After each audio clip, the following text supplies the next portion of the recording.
আমি 50 বছর কোনো টাকা পেলাম না, এবারে জামাত ইসলামের আমার ভিতরে ইলেকশন হবে দেখে আমি 100 কোটি টাকার বাদী হয়ে গেছি।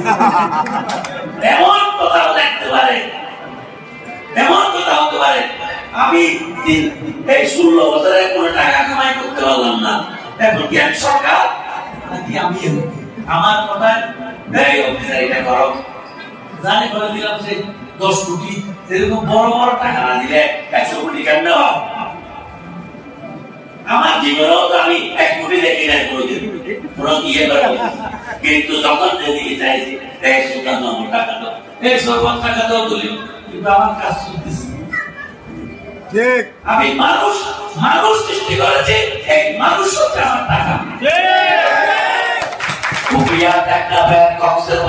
মানুষ হচ্ছে আমার সম্পদ। আমি মানুষকে ভালোবেসেছি, আমি মানব প্রেমিক মানুষ।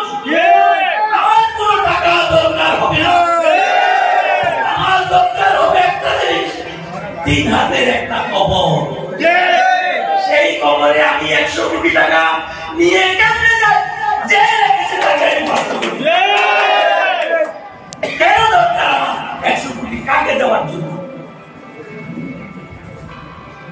1 কোটি টাকা থাকলে আমি এখানে আরেকটা কলেজ আল্লাহ পছন্দ। এইভাবে অবান্তর কতগুলি কথা বলে মানুষকে ধোঁকা দেওয়ার জন্য, আমার উপরে বিরোধ করার জন্য কতগুলি অপপ্রচার। ঠিক, আমার এই অপপ্রচার করার জন্য 1 কোটি টাকা বাজেট করেছে। সমস্ত স্মাগলার, সমস্ত